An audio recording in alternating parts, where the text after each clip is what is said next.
Hello, everyone, and welcome to this Community United conversation. My name is Kelly Gilson, and I'm the Executive Director with United Way Oxford.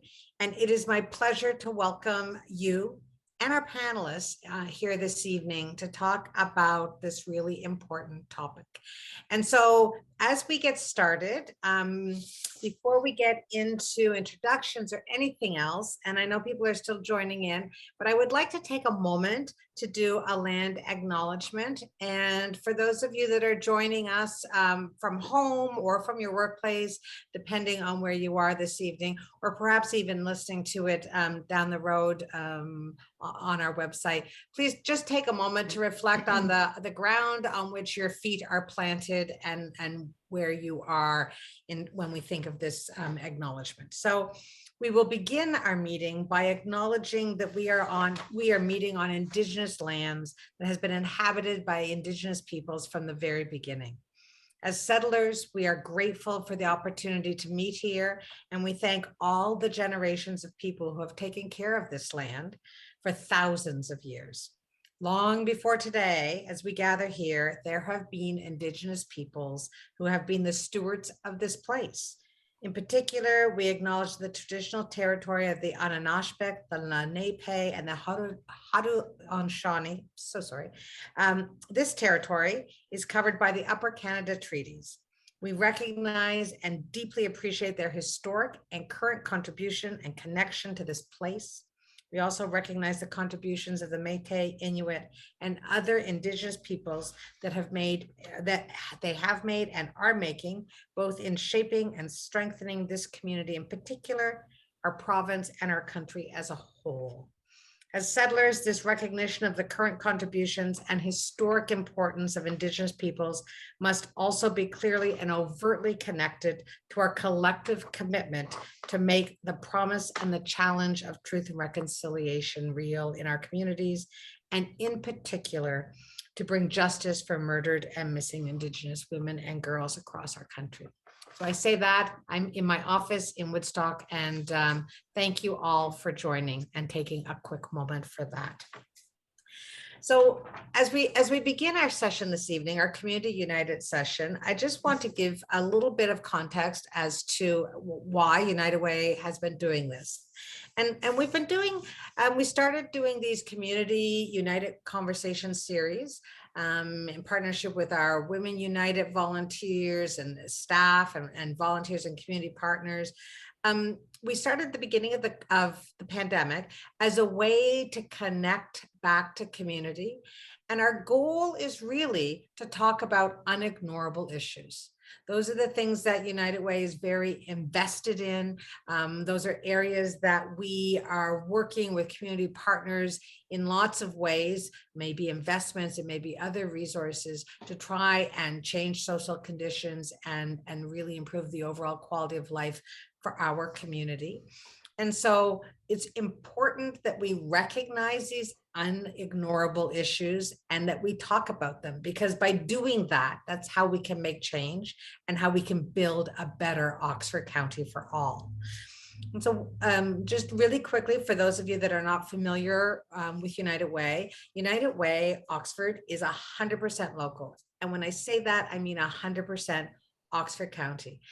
The dollars we raise here stay here and are invested here to make a difference in the lives of friends, neighbors, co-workers, family, etc., here in our community. And we invest in three particular priority areas, three streams: poverty, moving people into a better place. We invest in building healthy people and strong communities, and also making sure that kids and families have all that they need so that children can thrive and grow successfully into adulthood. So those are our buckets, if you will. And through this series of conversations, we've been identifying different topics and bringing and shining a light, if you will, on some of these, because we are blessed to have some amazing resources and some amazing staff and volunteers like our panelists who are joining us here this evening. So above and beyond our our fundraising, which I think people do know United Way for, and of course that is always very important. It's important for us to build capacity in community, to share awareness, to really inspire volunteerism, all of those things that again really are the foundation of a community. And so just a few quick shameless plugs, if I may. One, on Tuesday, March 8th, we will be hosting our annual Tampon Tuesday Day in conjunction with International Women's Week. And we are going to be at all of the Shoppers Drug Marts across Oxford County, collecting donations of feminine hygiene products from 4 to 6 p.m. in a really safe drive-through way. And then we will be sharing those with organizations across our community, across the county, and it really makes a difference. So thank you if you can participate in that. And I also want to mention that on April 5th, we will be hosting our next Bridges Out of Poverty all-day workshop. And if you've never had an opportunity to take a Bridges Out of Poverty workshop, I highly recommend it. I think everyone should.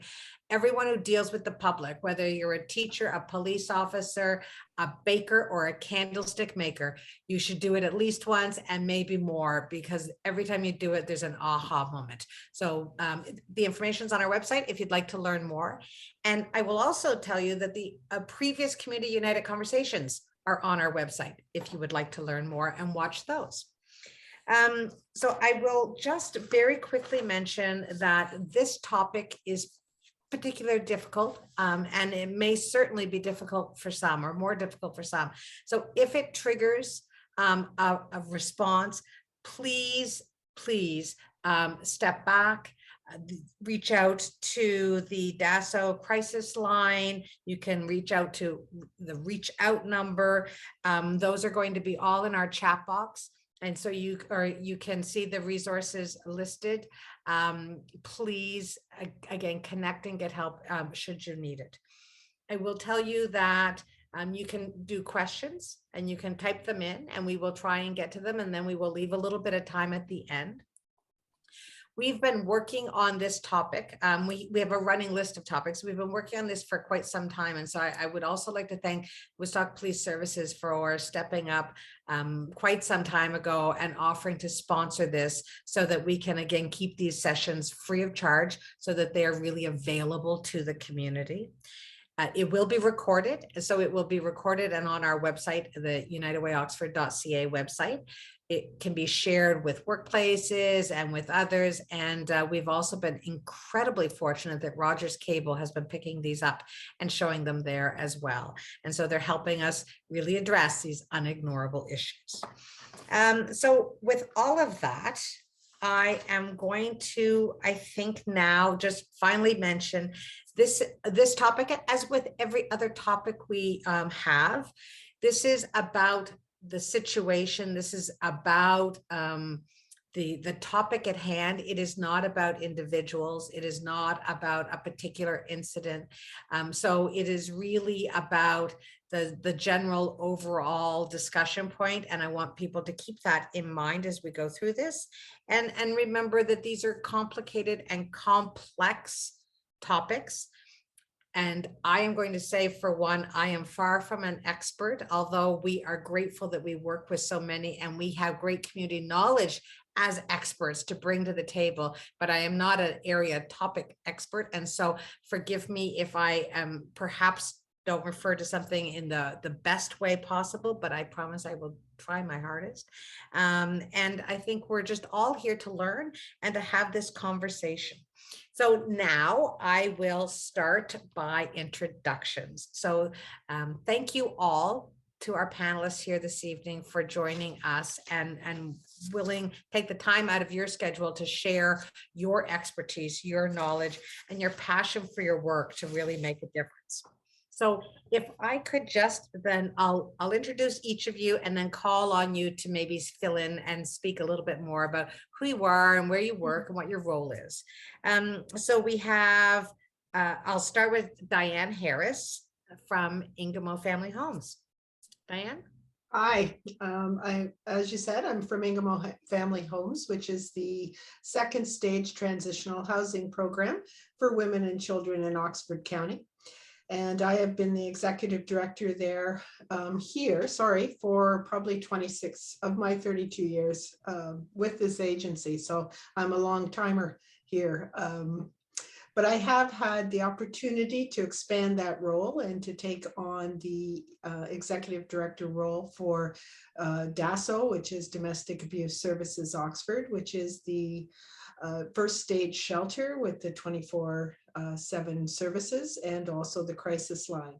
So that's been a learning curve for me, but one that is welcomed. In the two agencies, along with family violence, really do really collaborate well together, and I'm very excited to be here. Thanks, Kelly.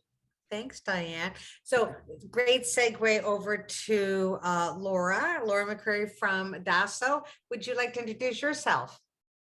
Yes, thank you for having me. I'm excited to be here as well. So my name is Laura, and I work at Domestic Abuse Services Oxford.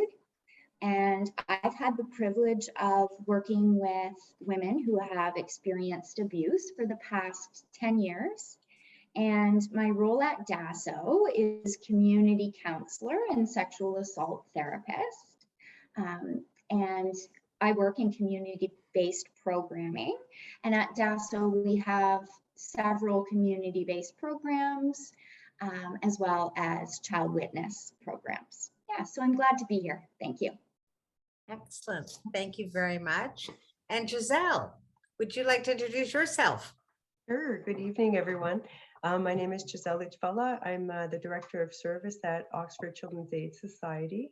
I've been with the Children's Aid Society since the early 90s, and I've had the privilege of doing direct service work as well as working within the family violence counseling program in the past. And I'm very happy to be here. Excellent. Thank you, Giselle. Giselle's also a former United Way board member. So she gets to wear lots of hats, perhaps this evening. And last but not least, Tim Kelly. Hi, everyone. Tim Kelly. I'm excited to be here tonight. This is a real honor to be a part of this group talking about this issue. I am here representing the Family Violence Counseling program at Children's Aid Society Oxford, which is a embedded service that provides direct counseling services to men who cause harm, to women who have experienced harm, and we support children. I also have another job, which is I'm the executive director of an agency in Southern Ontario called Changing Ways, and that's based out of London, St. Thomas, and Chatham. And that's focused work is specific in working with men who have caused harm. I've been doing this work for over 30 years, and I'm excited to be here in this community. I've been part of the Oxford Children's Aid Society for 3 years now. Fantastic. Not that I want to age any of us, but together we're well over 100 years, folks. We're like a century right here. So, you know, as we've said, this is a conversation. And so it's really meant to be, while it's important information that we want to share, it's meant to be in a conversation kind of flow. It's not a presentation per se.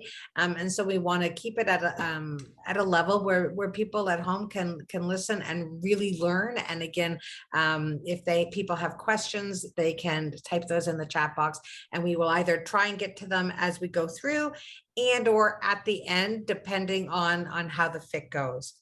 So I'm going to start, and Giselle, I'm going to target you to start, and then perhaps, you know, others can jump in because it's going to be a bit of a free flow. But for those of us that are not in your world, that don't work the way in the field that you all work in, I think many of us think of this topic probably as maybe domestic abuse or perhaps, you know, abuse against women. And so now it's really referred to as intimate partner abuse. And I'm just wondering if you could tell us a little bit about, you know, why the change and how that all sort of affects the language. Sure. So when we think of family violence, that could be anyone within the family system. So it could be, you know, a parent with a child, or siblings, or, you know, an elderly grandparent, that sort of thing. So that captures the term family violence or domestic violence as well. Intimate partner violence is specific to a relationship between two people. And so it is more inclusive of the term intimate partner violence is more inclusive of same-sex relationships where there's violence, as well as, but it really signifies that there's a relationship, an intimate relationship, a dating relationship, a marriage, but the two are involved in a relationship. Okay, fantastic. I think that's really important. And how it's really adapted with societal as a community, as society, as we learn more and know more, it's adapted. Does anyone else want to contribute to that conversation, that piece of the conversation? Laura? Oh, sorry. Oh, I was just going to chime in that although, the term changes quite often, all of them really do reflect still what's going on in society. So neither one of them, even though it's intimate partner violence, the other woman abuse and all that is still being used.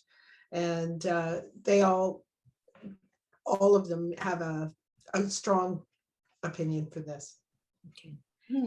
I'd expand Laura. on that as well, Diane. Absolutely right that I think in our work, we kind of use the words interchangeably. However, I think it's really important that we note,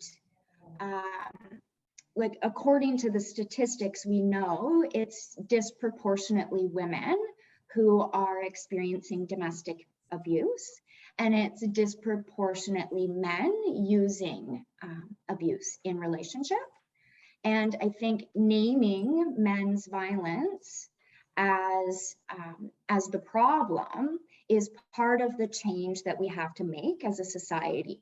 Like we can't change it if we can't name it. And it's also, I think, really important to say out loud that Indigenous, Black, LGBTQ+, gender diverse individuals, people living with disabilities, racialized individuals are at an increased risk of experiencing levels of abuse. So I think it's important to add that as well. That's really, you're right, Laura. I think that's really important to add, because this is also above and beyond the fact that there are groups that might be at increased risk. This is a situation, this is a topic that knows no boundaries. So it's not, there's no barriers on income or religion or background or age or any of those things, right? Like this really sadly is a topic that can impact and affect anyone in our community. Absolutely. Absolutely. Okay.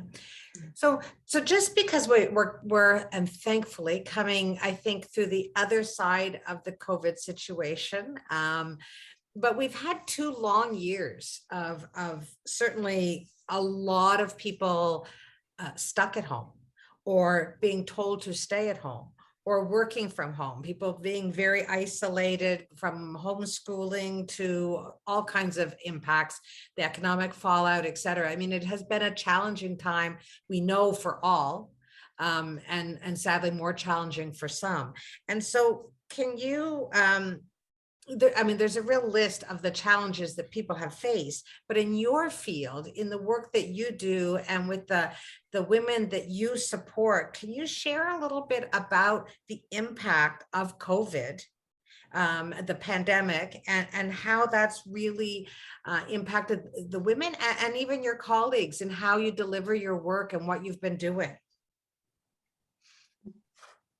Yeah, I'll speak to that, Kelly. Sure. I'll start. I'm sure we all have a bit to say about this at this point in our journey through this pandemic. I think it's really important to state that services for those who have been impacted by abuse have been ongoing through this pandemic. Services have adapted, remained flexible, and really persevered throughout this very challenging time. But we have seen a significant rise in rates of domestic violence throughout the pandemic. Like last year alone, there were a report of 58 women murdered by an intimate partner in last year alone in Ontario. Wow. Yeah. So at DASO, like crisis calls have not only gone up, but the level of risk that we've seen has increased. And we can easily make sense of this. Everybody knows the level of stress that we've all been under. We've been managing children in the home, household finances impacted, people were isolated.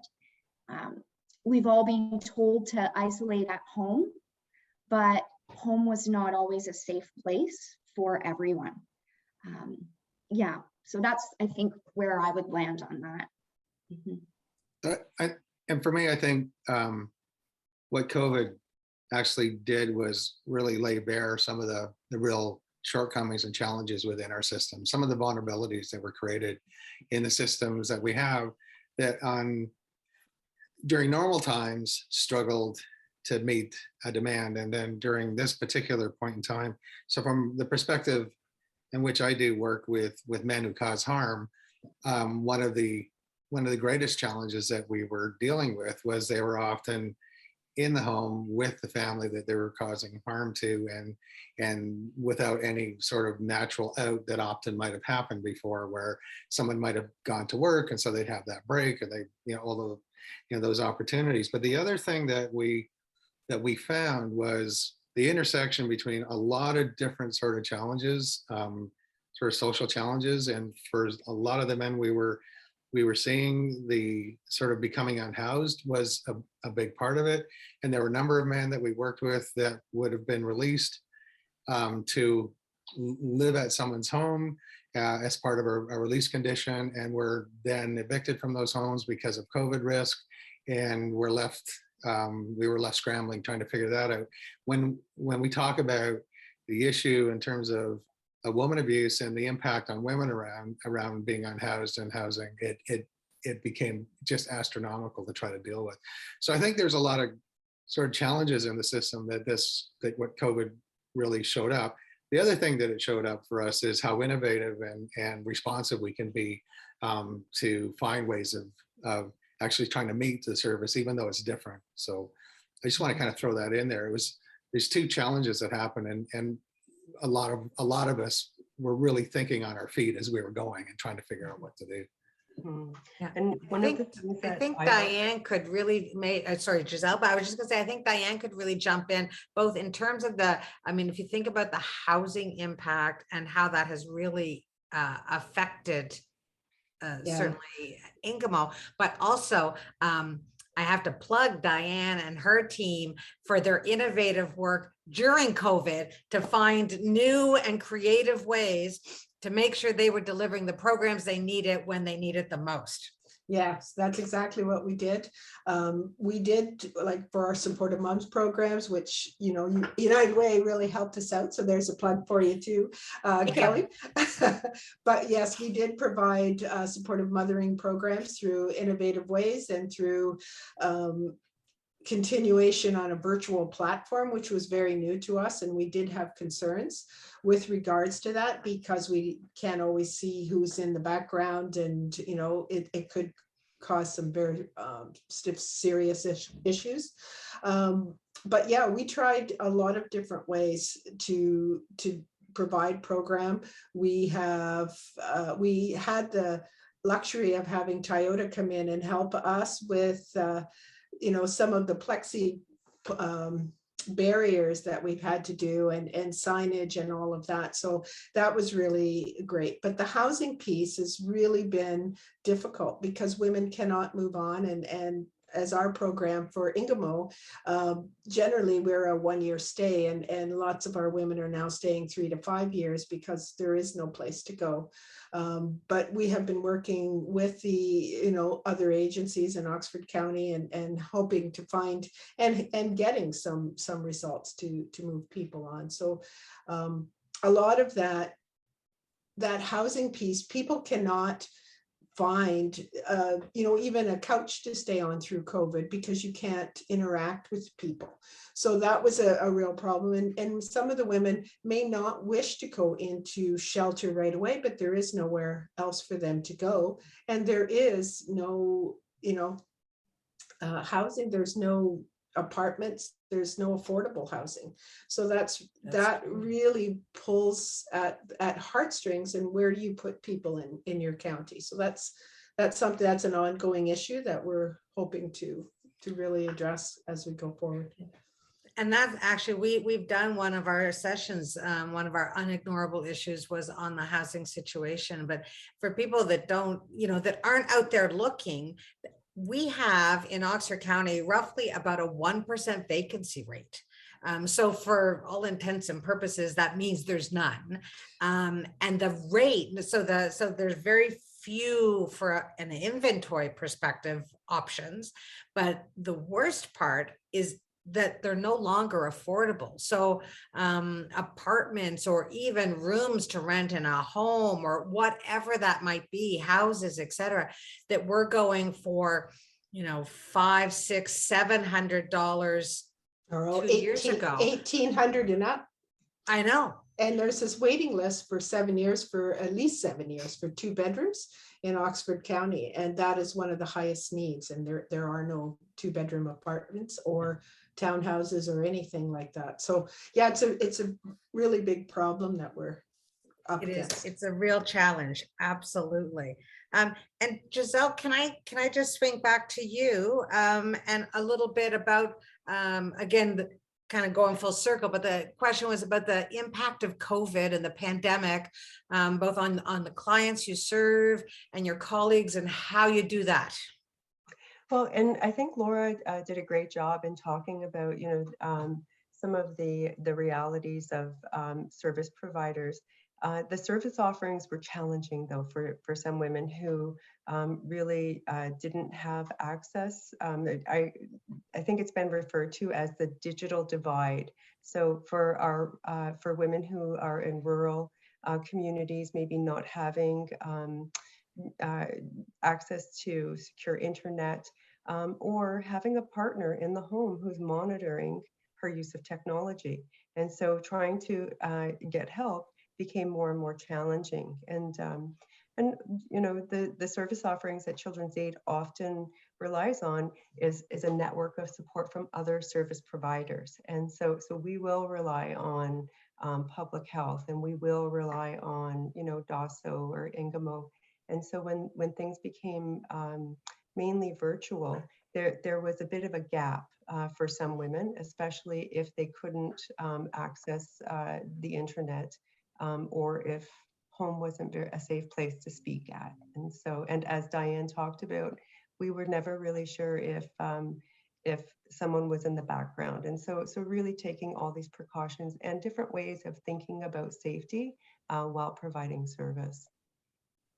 I commend all of you and your colleagues for finding your way through that, because I have to say it, especially in the beginning, but not even limited to the beginning, it was so drilled into us that be home and be safe, stay home and be safe, work from home and if you can, and be safe, keep your family safe, school from home to keep your children safe, etc. And you just don't think that that's not actually safe for all. And so what a horrible situation and an added challenge to both the individual, but also to the service providers. So your creativity and ability to adapt and pivot, I know, I'm sure would have been much, much appreciated. So this is going to sound like a really simple question, but I think it's an important one to ask. What exactly is intimate partner violence or abuse, and so what does that, or what could that look like? Because I ask it because I think for folks at home, we might have people that are lay people that are maybe not involved might have an image in our mind that is very much a physical image of abuse, that is sort of perpetuated in movies and everything else. But I believe, and what I know is that there are many nuances, and it's nowhere near that simple. Again, it's very complicated and complex, and it's much deeper than the obvious. So Laura, could I ask you to maybe give us some, expand our understanding of what abuse actually really is? Yeah. So I guess to start, the definition or a definition of abuse could be the use of tactics for the purposes of power and control over another person. So that's, I think, a simple definition, but we know this is nuanced, as you just said. It shows up in many different ways. There's no one formula. So I can start by giving some examples. Thank you. Yeah, so physical abuse, we all know what that would be: hitting, pushing, but it can also be things like throwing objects or barricading somebody in a room, punching a wall, posturing or in an intimidating way to instill fear or dominance. That can all be physical abuse. Sexual abuse can include things like coercive sex. For example, withholding finances or access to resources if a partner does not engage in sex with their partner. It can be sexual name calling or pressure to engage in sexual acts that one partner is not comfortable or feel safe in doing. It can be things like controlling the way she dresses, the clothing that she wears, and then later becoming jealous or name calling and criticizing her for the way she dresses. It can look like isolation, and isolation might be keeping their partner away from friends and family. So withholding relationships from them, not allowing those relationships to remain a part of their life. It can also be physical isolation, literally keeping that person physically isolated, moving them to another location, not allowing access to transportation. So as a family or a friend of somebody who might be experiencing abuse, you might notice that isolation by way of her losing contact with you. You might not see her as often. She may not make as much contact. And then I'd also like to add that another form of abuse that we often talk about is gaslighting. So that, can you define that a little bit for us? Yeah, so it's the act of making someone feel like they're crazy. So it might be saying one thing and then later saying, I never said that, or you're crazy, where did that come from? And it's really crazy making behavior, the gaslighting as a tactic of emotional abuse. Because you start to doubt your and I'm sure own... some of the other panel, yeah. Mm-hmm. Exactly. It's crazy making. And we often work with women who say, I feel like I'm going crazy from this. Mm-hmm. Am I crazy? In response to that type of behavior. Yeah, and I'm sure some of the other panelists could give other examples of how this actually shows up, what this actually looks like, abuse in a relationship. Yeah, Giselle, would you like to jump in? Sure. So sometimes an abusive partner will use children against his partner, and so one way that we see that is continually bringing family court applications and making allegations about her parenting. or putting the children in the middle and putting them in a place of having to take sides or acting as a character witness for that parent. And when I think about, active ways of shunning the other parent or discrediting the authority of that other parent by using the children to ensure that that she's not confident as a parent is something that we've seen at Children's Aid. Okay, Tim, would Yeah. you like to add in? I think this has, and I hope I can speak for those at home. This is such an eye-opening conversation because it is so much more nuanced than I think most people would understand. And so, Tim, would you like to add to that piece? Sure. I think there's a couple of things that come to mind as I'm listening to the other members of the panel talking. And one of the things, I mean, go back to what Laura was talking about in terms of the sort of attempts to isolate. And one of the things that you see early on with men who are, and so we often think that there's this sort of strategic plan that they're doing, and they've got this sort of long game, and some do, but some are in a pattern of wanting to maintain control and become disruptive to the woman's life in a lot of ways, and that takes time. And so we think about why does she keep picking men who are abusive, right? What's wrong with her? And really, what we need to look at is it never starts out the first date as that's what's happening, right? It's a slow boil over time where things start to change. And one of the ways that you see that starting to happen is, and I've heard this from men that I've worked with, is one of the things that they look back on and recognize that they've done around isolation is they'll often create some sort of an issue or drama around an event that might be happening.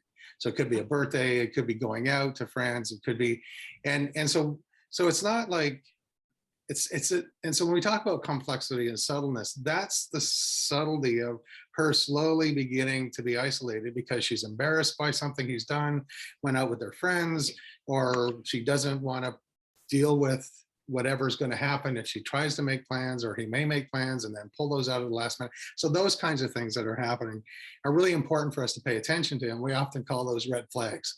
And so as those things begin to happen, it's like, oh, here's a bit of a risk warning sign to kind of pay attention to see if there's a pattern in this. And that's partly what you need to start thinking about and looking at. Where are the patterns of behavior starting to show up, and how are they showing up, and understanding that. And one of the things that we see a lot of, and we're seeing a lot of sort of press on this, and a lot of social media press on surveillance, and in particular, how we're seeing it show up as electronic surveillance and the use of those Apple tags that women are finding attached to their cars or in their purses. And that's about monitoring and about surveillance of a woman. And again, it's really comes down to sort of that need to kind of control where she is, what she's doing, and who she's with, and what's going on with her at any given moment in time. And so I think when Laura talked about gaslighting, that's one of the sort of things that is really predominant around gaslighting. It's because what it creates in somebody is a sense of self-surveillance. And so what happens, you stop monitoring yourself. Am I going to go somewhere? Am I going to do this? Is this going to happen? And so at a particular point in time, he doesn't need to put those tags on, but she's already monitoring herself and watching her words, watching what she says, watching who she's hanging around with, because she knows there's going to be a cost to that in some way or other. So I think that, when we think about, how we see abuse and how we see it portrayed with the broken eye or the black eye or broken arm, it's much more subtle in these kinds of things, which becomes a daily activity. And when we think about power and control, often men don't need to use violence to maintain control. It's because it's always a threat of violence somewhere in the behavior that's there.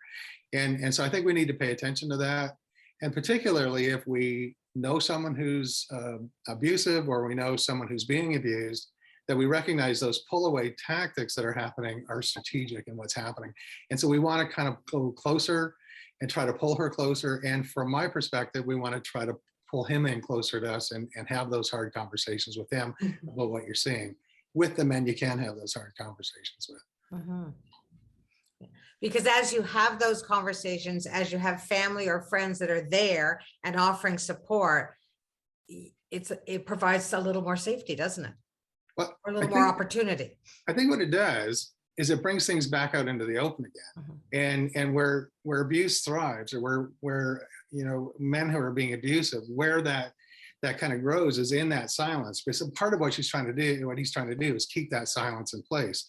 And so the more we kind of go, no, we see this and we understand what you're doing here. And I'm not, I love you. You're someone you're a brother, or you're a friend of mine, or you're someone I work with. I'm not going to drop this. I'm not going to let this go, because this is really important. Because one of the biggest risk factors we know for women is that isolation. And one of the biggest risk factors we know for men is isolation, particularly after separation, and where their best thinking isn't happening in that moment in time. Okay. Very interesting. A lot of what you've said, really, if you think about our community as an example, not only have we just come through COVID, and isolation has been a little bit of the norm in so many households because of the COVID situation, but we have that rural piece that really adds to the isolation. I mean, everything from farm communities and outside in the rural communities to lack of public transportation, all of those pieces are, again, little tools that add to the complexity of the situation. Absolutely. Yeah. Laura, I think you had something you want to jump in? Yeah, I was just going to speak further to what Tim was pointing out about how he becomes more dangerous when he is isolated as well.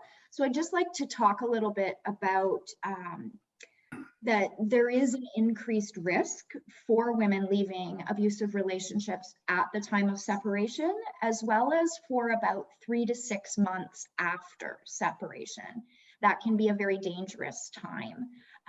And other times that we see risk increase in these relationships are often during any like symbolic increase in commitment. So like pregnancy, marriage, moving or relocating, living together. Those are times where we often see this cycle of abuse escalate, and her risk for more serious harm increases. That's a great segue to my next question, which is really about some of the, we want to shine this light on these unignorable issues, but we also really want to shine a light on the amazing programs and services and supports that we do have in our community. And so, sometimes people have a tendency to think, well, if we have more than one organization doing something, and it doesn't matter what the topic is, then it's a duplication of services. But frankly, from a United Way lens, and this is where we really are community experts and are able to share information and knowledge, is these things, these programs and services, there's usually not one size fits all. They really have to adapt to individuals. And in my experience, they are very, very likely complementary, not duplicating. And so, Diane, I'm going to go to you on this one, because you literally wear two hats. It's a good thing I have a big head. Yeah. And so could you tell us a little bit about really some of the actual services from both DASO and Ingamo? And I know you touched on them, but I think it's a good time to follow up and why they really are complementary. Yeah, and I want to bring the attention that domestic abuse services, or DASO as we now know it, is the first stage of where a woman would go to get emergency, safe, secure accommodation for women who are 16 and older, with or without children, who have been impacted by intimate partner violence or domestic violence. And that is in a congregate setting. So that's a shelter reality, is that there are different rooms, but they all share a congregate living space. And that was very difficult through the COVID times, but we all were, they did a really great job to ensure that everyone was safe, and they kept the programs going. DASO is also open up 24 hours a day. They have a 24/7 crisis line and an information line, and that line is handled by trauma-informed workers who can really listen to the caller, find out what it is that she might need. She might just need somebody to listen. She might just need a referral somewhere. She might need a risk assessment. She might need safety planning and or a referral service to appropriate services. Most of the stays when women do come through, that they vary for each individual and each family because no one is the same. But most of the averages stays are between 3 to 6 months in a shelter. Now, in that, and I'll go over a little bit about the programs and the similarities after, but Ingamo Homes is what we call the second stage transitional housing support program. And what we have is a 21 townhouse complex kind of looking like. And women at first were here for a year to get themselves through the first emergency stage, to come in, to get a home, get themselves, to work through all of the different problems and everything that comes with leaving abuse. So it may be court support, it may be just finding out who you are and finding the courage of your own.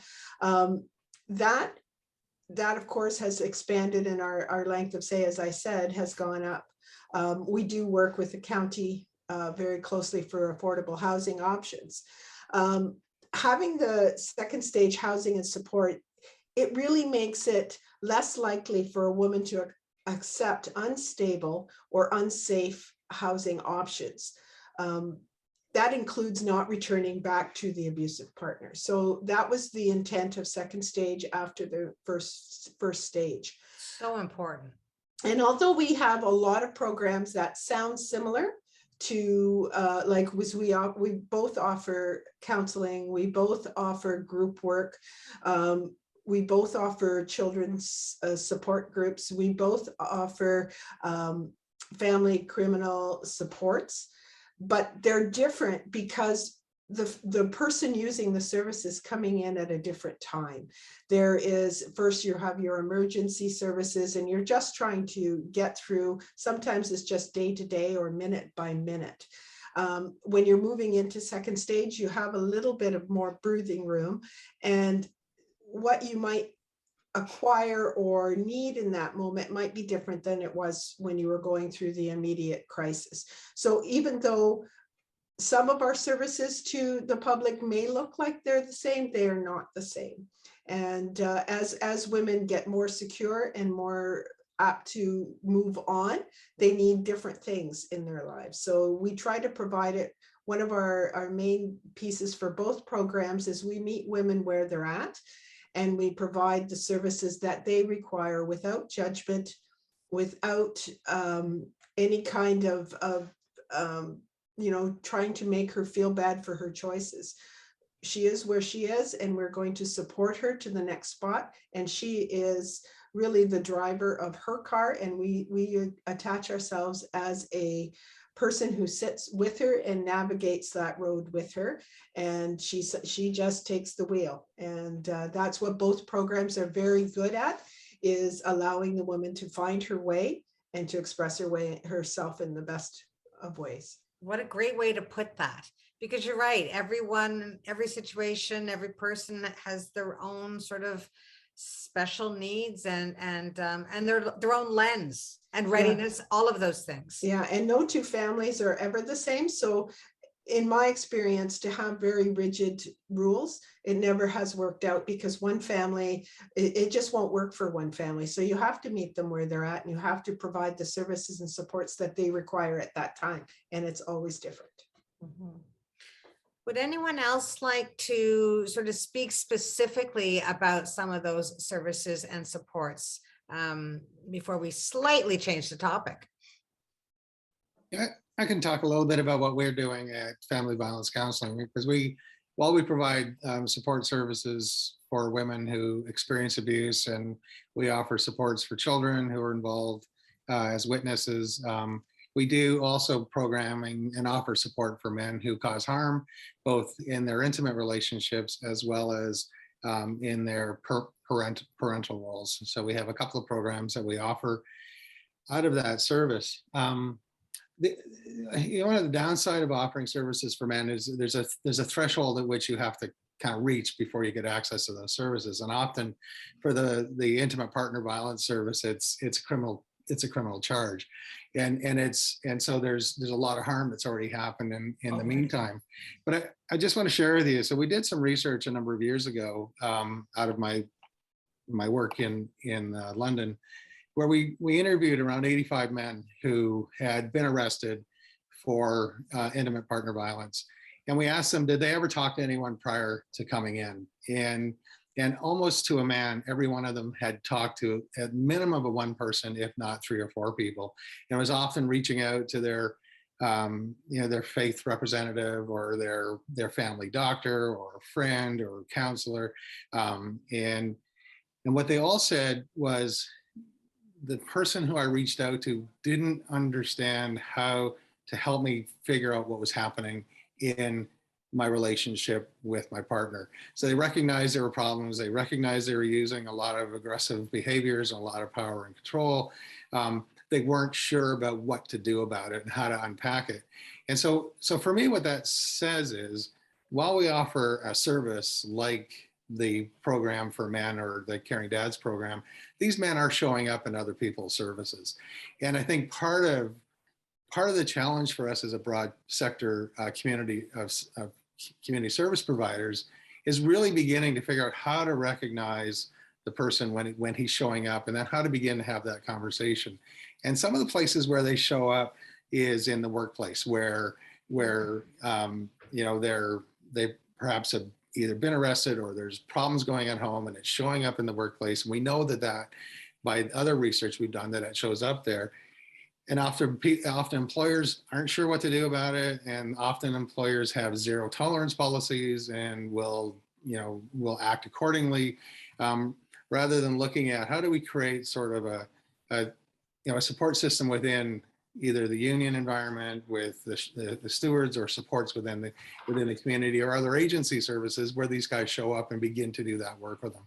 So I do think working with men is a really broad community response. And it's about, by working with men, we can begin to work towards keeping women and children safer by recognizing the risks that these guys pose and working and supporting them to make that change. So, Tim, is this a good time for me to plug the Neighbors, Friends, and Families resource? It's a really good time to plug. Oh, thank you. Because your comment about people just don't know, and whether that's a boss or someone in the faith community or others. I think, again, it goes back to why we want to talk about these unignorable issues, and it's important to share that. But that's a really great resource, is it not? Did you want me to talk about that? Please do, yes. So Neighbor, Friends, and Family is a really good resource for people who are living with someone who is either abusing people in their family or are experiencing abuse. And the resource that's there gives you information and guides about how to have difficult conversations with a man who you might know, a brother, a friend, or a coworker. They have options within that Neighbor, Friends, and Families in terms of guides about how to talk to neighbor, how to address men's violence in the workplace, how to have that conversation, how to support women who are experiencing abuse in the workplace or at home. There's also a section in there that looks at elder abuse and how to have those conversations. So what it does, what we recognized when we started developing that work a number of years ago, was that really the front line supports in women and men's lives are the people that are around them, and often not knowing how to have those conversations, or are having conversations that aren't very helpful. And so this gives you a chance and an idea how to actually do that, if it's safe to do it. So this is really this is us. We are the village. Yeah. Each and every one of us are the village, and we need to be I think that's great. I will also just mention, and then I'm gonna, I think both Giselle and Laura look like they're ready to jump into, but you made a comment earlier when we were sort of getting ready for this, and I thought it was really also profound. And that was about men can also, like, without the right supports, without some help, go on to other families. And I think that was something that I had, hadn't really thought about either, but it really speaks to the importance of this and the need to really have that village approach, because it truly matters and it impacts our entire community, our village. Giselle, you look like you wanted to weigh in. I wanted to just cover that having a family violence counseling program embedded in a child welfare service, I think is incredibly important, because it is one of the top 3 reasons that child welfare services are involved with families. And so knowing that families are navigating either for, that's the primary reason that that the family became involved in child welfare services, or it's a complicating factor. So we find out later on and recognize that there's that we need to disrupt this pattern. And so when I look at some of the services that are offered through family violence counseling, and Children's Aid definitely being one of the pathways, we definitely want to work with families early, and as opposed to having to get a criminal charge to be eligible for any type of service. And often men who go through specialized services through family violence counseling program will often say this information is needed in the high schools.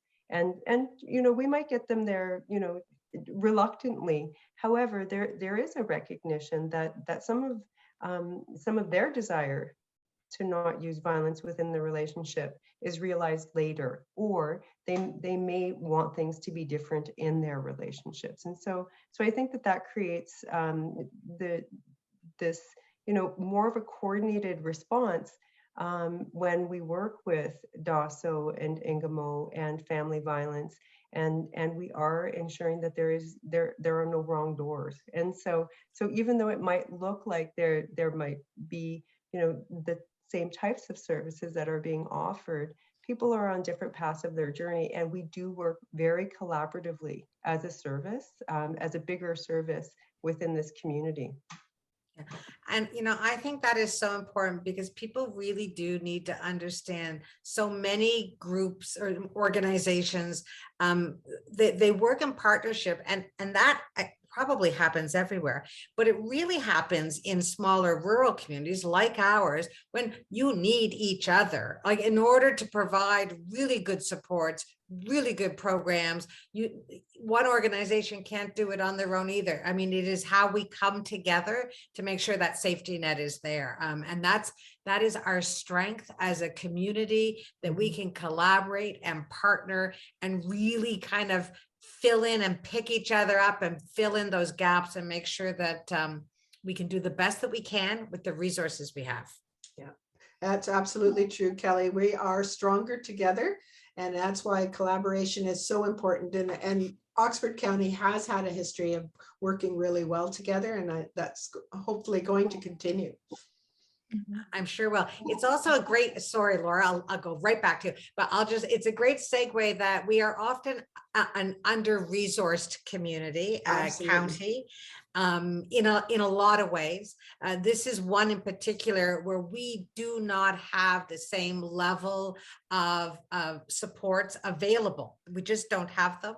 And so this is, also another opportunity to show people that community citizens, people who vote for elected officials, who have the opportunity to influence public policy and public spending, these issues matter, and they really matter here. And we if we had more, we could do even more. Yeah. Yeah, I think you took some of the words right out of my mouth there. I think we need to recognize that Oxford County has historically been quite underfunded for some of these services, but I would also like to ensure that it's clear that the level of supports that Diane did a really good job of explaining for families staying in shelter are also available for those who are not staying in shelter. We have the same programming available for families that are going to stay in their home as well. Yeah, that's, I think, what I wanted to add there. That's a really good point to add. Thank you so much, Laura. That is exactly right. We both offer outreach services, and I didn't mention that. So yes, that's really important. Yeah. And, you know, I'll just add to that, if I may, that both of your physical locations are in Woodstock, but you serve the county. And I think Yes. that that's really important too, that you will serve individuals across our community and you find ways to make that work. You've been doing it for many, many years. Yes, that's true. Yeah. Yeah. Giselle, can I go back to you? And you made a comment, I believe it was you a few moments ago, about education and with teenagers in high school. And I know that the DART program just recently launched a site, like a reference resource site for teens. And it was, I believe it was Teen Dating Violence Awareness Month in February. Yes. And you did the announcement and released that, but could you tell us a little bit about that? Because again, I think that's a piece of this very complicated tale that people just maybe don't even think of. Sure. So the DART team, which is Domestic Assault Resource Team, is comprised of the service response in Oxford County. So we have the VAW, Violence Against Women services, such as Ingamo, DASO, Family Violence.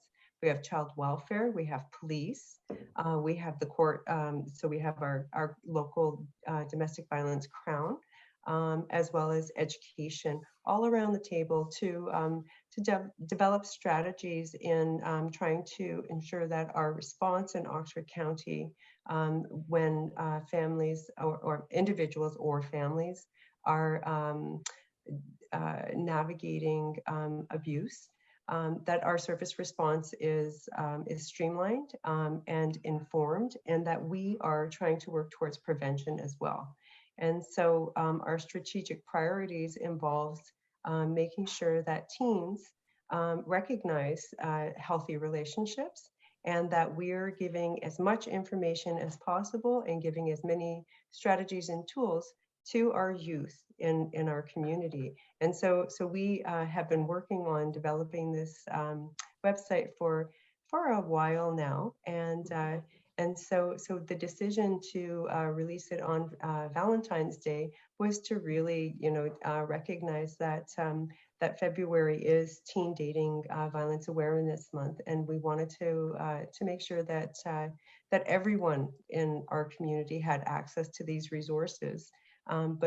And we're currently building that website and trying to make sure that it resonates with youth in our community, as well as individuals who need resources. That's amazing. Absolutely. Now, Tim, this one's going to be for you because I know that you've talked quite a bit about some of the services, but I'll just give you another opportunity because, again, I think most of us, when we're thinking about programs and services and supports, we are thinking about it from the lens of what women or women and their children would need. And your work, a lot of your work is on the other side of the equation. And I know that you talked about lost opportunities, and you mentioned that a little bit about men reaching out to other people in advance, but is there a little bit more that you'd like to add about some of the supports and services you provide? And I have a question from the audience, and it kind of fits here really well. And I'm just going to pull it up. See, this is multitasking is so hard. So it's a little bit more about, can you talk about your help with men and how they can control their violence? And so this speaks to, what's violence and what's anger management.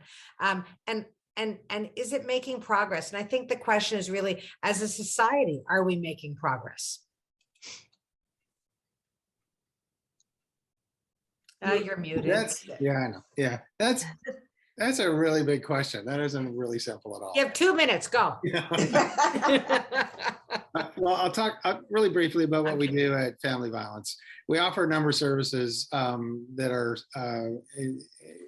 intended on supporting men to end violence against women and children. So one of them is called MARC program, which is really focusing on intimate partner violence and men's use of violence. And we basically, the conversation we had today, it kind of sums up the conversation we're having in those groups, where we start to identify controlling behaviors.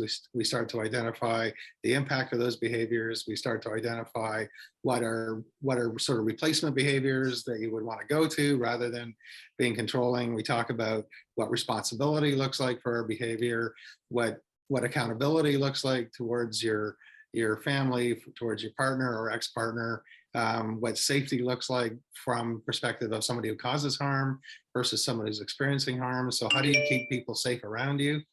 And so that's kind of the work we do in a nutshell. It's a group setting. And so when you come into that, you're in a group with a number of other men who are also addressing the same issue.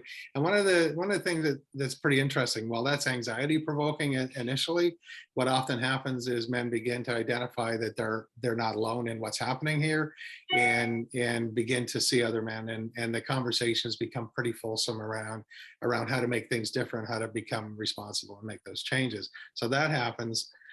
We also offer a program called Caring Dads, which is a program that focuses specifically on fathers' cause of harm, both to their children and to their children's mother. And again, that's in a group setting, and that focuses on really, identifying what are pro-social behaviors. We want to see what's child-centered parenting look like from a father's perspective. What's a role of father in a group? What is it they do? And then we begin to move into looking at the harm that's been caused and taking responsibility and understanding that. And then we move towards how do you make difference? How do you make this different? What does that look like? And in that setting, we often see this sort of intersection of early childhood trauma that many of the men have experienced themselves when growing up with abuse or witnessing abuse, and then how that's showing up in now their parental role or their adult relationship role, and that the sort of disconnect for them really begins to shake the tree, so to speak, for them to begin to understand that many of them are recreating their own childhood and for their children. And so that becomes a really important sort of way of looking into this work. We've just started another group for young fathers, 16 to 20-year-old fathers who may or may not be causing harm right now, but may be at risk of causing harm. And what we're trying to do with that group is really bring that that group of fathers together. Well, from my perspective, to kind of head off, making a whole bunch more babies. And so partly what we talk about is responsible fatherhood. What does that look like, right, at this point? Because, Giselle talked about, I wish, we hear it from men, I wish I'd gotten this in high school. And, that's what we're trying to do with this, is give that information at that sort of point in time, because of many of the men in the Caring Dads program that we work with, you'll see them have multiple families over time, and they're having children with each one of those. And you'll hear it often from them, I wish I had known this when that first family happened. And so part of that is taking a look at that. What does it mean to be a father? What's the role of being a father? And that sort of is a really vulnerable age, 16 to 21, to be a father at. It's just as vulnerable for the young mothers that are being mothers. And what does it actually mean for you to be a father at that point? So we do that work with them as well. We also provide some individual supports where possible for men who are coming in. We'll take calls and kind of talk men through issues they might be having, and provide some individual support around that. Thanks, Tim. I think this is a really good, we talked about the need for resources, government resources, fundraising resources, United Way resources, and others. I mean, we were actually, United Way was thrilled to help bring caring dads to Oxford County back in the day, and certainly supportive mothering. But these programs, the base of these programs are really the staff and or volunteers, depending on the program, that run them. They're well trained, they have the resources, they build relationships. Like all of these programs require resources to serve our community, and it's really important that people understand that those come with a cost, but the cost up front now saves so much money down the road, that those are wise investments. That's how we like to look at our United Way investments. We invest wisely to change social conditions in our community and really give people a better future.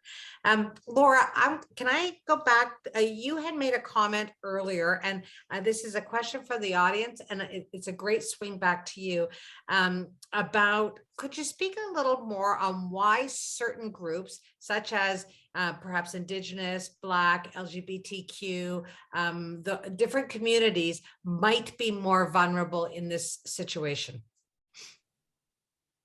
Well, that's a complicated question to answer. Okay, I'll give you 3 minutes. Yeah. Anyone else who may be able to answer that with some clarity, please jump in. But I think from our work, we always look at things through what we call an intersectional lens. And when we're assessing risk and developing safety plans with women, we have to take into account their individual experience. And so we look at this intersection of, like you said, race, certain kinds of privilege or oppression they might have experienced. And we use that as part of the plan to keep her safe in her own unique way. Yeah, if there's anyone else who could answer that with any more clarity than I'm able to, but that's a really big question. And I think we have a responsibility as society to answer that question. Why is it? Anyone else want to maybe comment on that from your experience? I think that Indigenous women and LGBTQ women are often marginalized within our community or within society. And when we look at power, there's definitely less power attributed to marginalized or equity-seeking groups, and there is a tolerance for violence against women and it's reinforced in social policies and within the culture in which we live and different ways that women are depicted. And so add other layers of marginality, it reinforces that's in some ways acceptable. Thank you. Yeah, and you also sort of pointed out something that I would like to just reinforce, and that is these issues, these challenges, these social situations. These are not just Oxford County situations. This is not just Woodstock or Ingersoll or Embro or Hickson. These are happening all over. So, and I think that's important to know, but it's also important they are happening here as well, across the continuum, if you will. So I'm kind of looking at the chat box and the questions.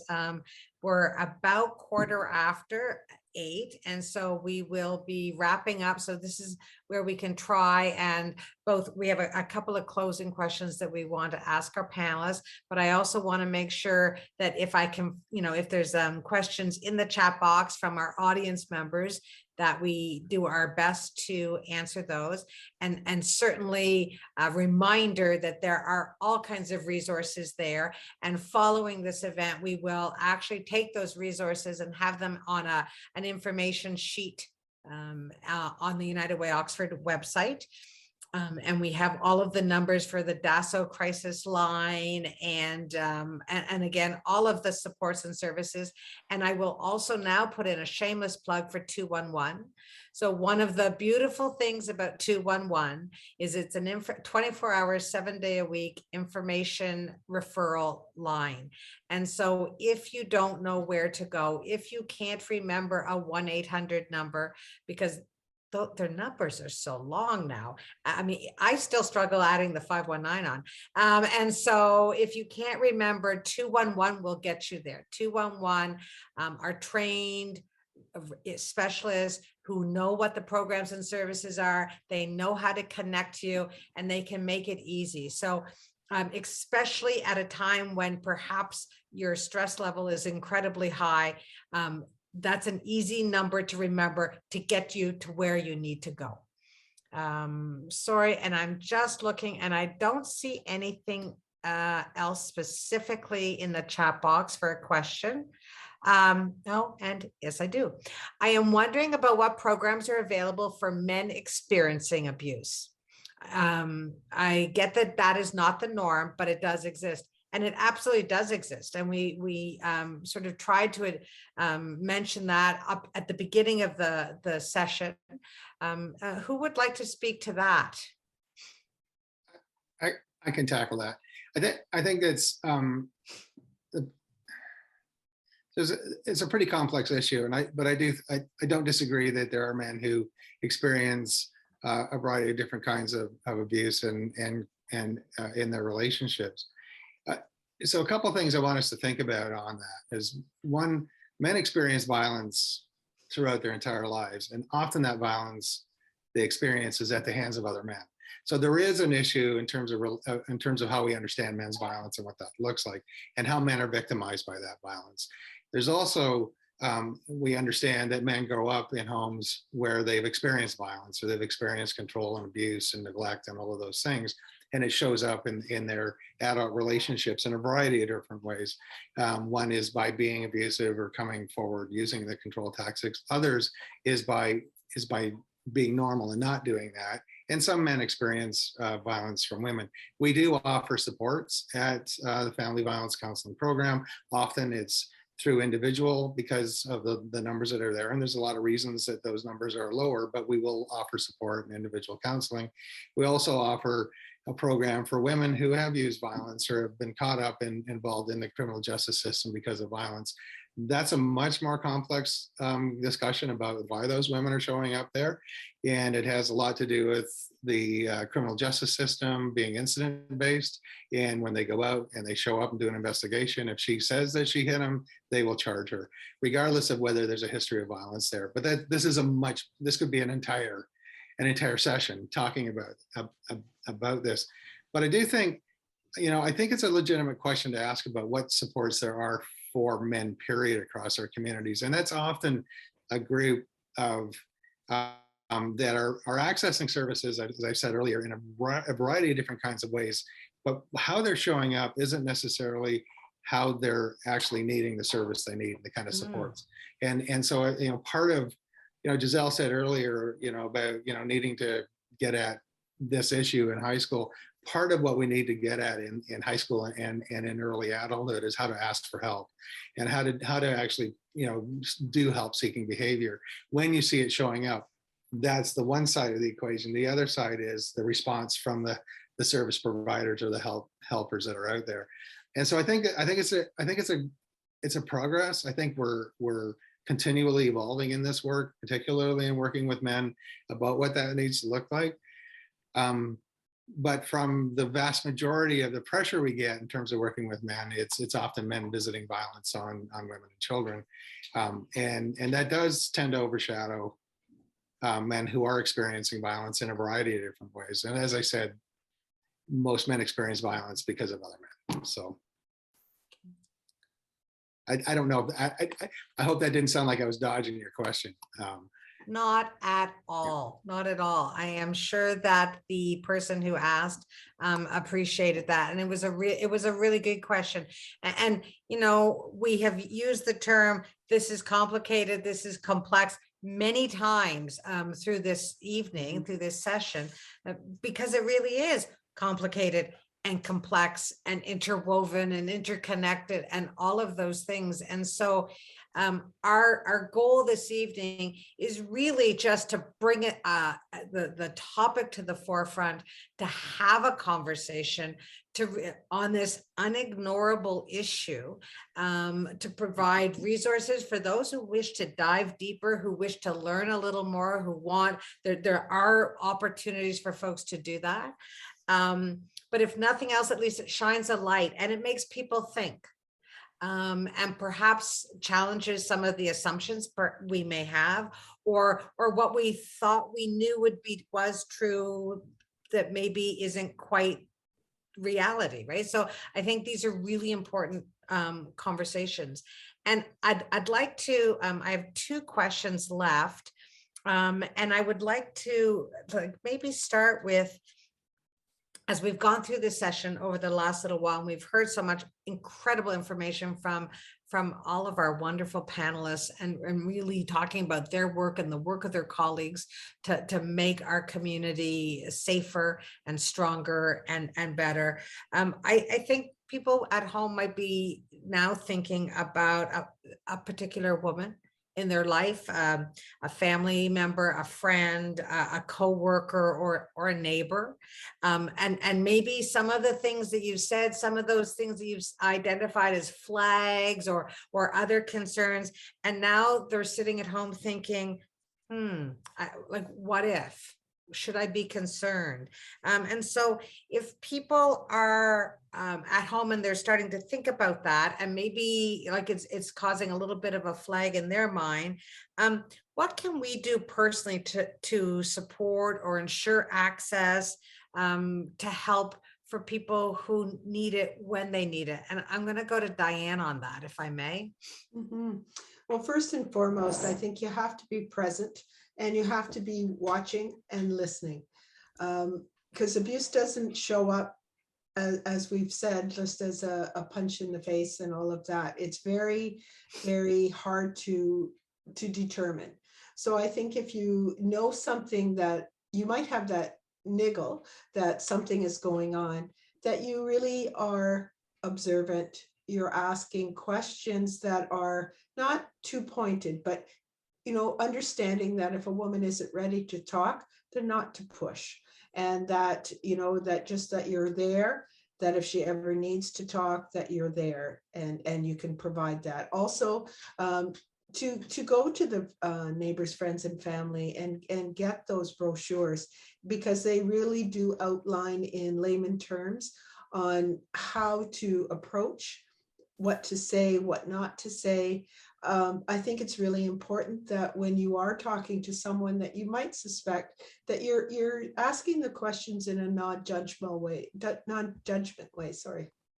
And just always lead with compassion, always lead with a big heart, and let them know that you're there for them. One of the things that I've always been in my mind is when there has been a murder of a woman at the hands of her intimate partner, most often people around always said he was such a nice guy. I would never have expected that. And that's the key to all of this, is as what the other panelists have said, is that this is a crime that is behind closed doors, and they don't want anyone to see you, and they don't go and hit their boss in the face. They are targeted. So this is something that they do over time. It's slow, but just to be observant, again, to lead with passion and to lead with compassion, and read the information and be there. That note about compassion and passion and empathy.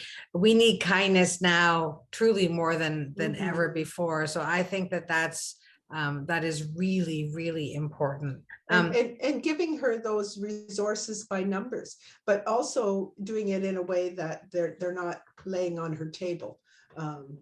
That's very important too, that Again, her safety is paramount, and we don't know when we're just inquiring what that really looks like. Very true.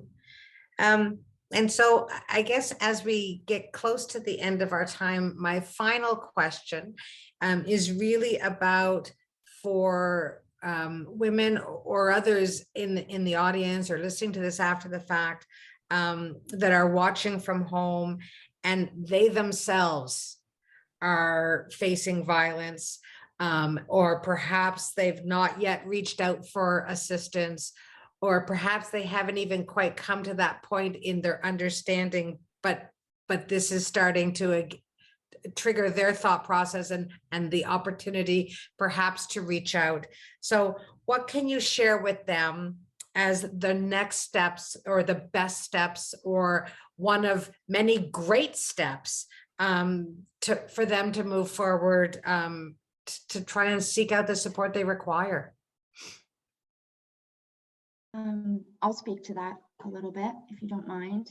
So if you're someone who is experiencing abuse, a really great first step would be the 24/7 crisis and information helpline through DASO. But any one of the services and supports that were listed here today, there is no wrong door. But please know, I may be stating the obvious here, that if you are at risk of harm, to call 911, always. That is always first option if you are at risk of harm. However, if you're looking to discuss what's happening in your relationship, develop a safety plan, to stay in the relationship safely, or an exit strategy potentially, call the 24/7 crisis line. There are services and supports in the community to support you. You are not alone. You deserve a life of safety, and we're here to put a team around you to get you there. There's a light at the end of the tunnel. This panel, have witnessed women every single day who are doing the very vulnerable and brave work to move through this very difficult chapter in their lives, but it is possible.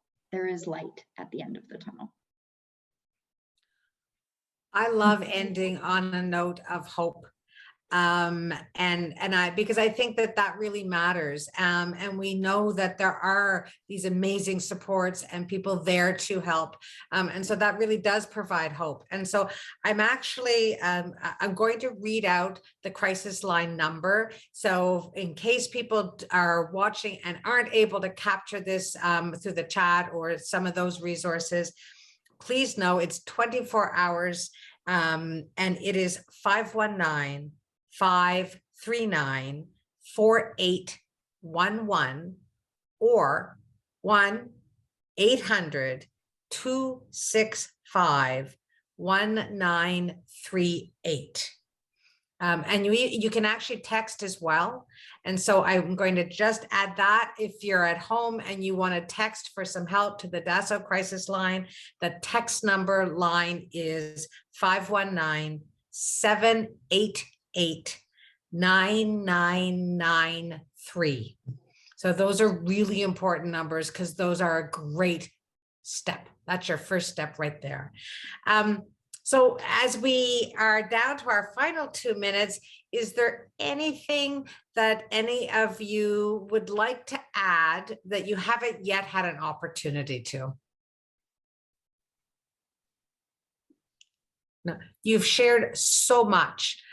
Each and every one of you have shared your incredible expertise and your passion and your knowledge in the field of your work, but also your compassion and your passion for what you do and how you help others. And please know how much that's appreciated, not just for this evening and your kindness to volunteer to be on our panel, but I will say, you know, when I think of the work of United Way and our work with community partners and our investments, both in terms of dollars, but also in terms of other resources, we're always working with organizations and individuals who together are part of that village, because it takes a village, and we are so honored and blessed that you're part of our village and that we are part of yours. And so Laura, Diane, Giselle, Tim, thank you so much for joining us this evening. And thank you for really helping to shine a light on this unignorable issue. We appreciate it, and I am very confident it will make a difference in people's lives. So thank you. Thank you. Thank you. And for those of you at home, thank you for joining us. We are so grateful that we are able to do this, and a special thanks to the Woodstock Police Services for sponsoring this evening. And we want you to share. Certainly visit our website to rewatch, because reruns are always fantastic, but to share with others. This is a great opportunity. You can put it out at a workplace. You can do it for your book club. There are so many ways that you can help us get the message out and really, again, speak to our sense of community and how we're all working to ensure that we have a healthier, safer, stronger community for all. Thank you very much. On behalf of United Way Oxford, I appreciate you taking the time to spend with us and to learn. And I hope that you've enjoyed us, and I wish you all well. And we will see you soon for our next Unignorable Community United conversation topic. Thank you and good night.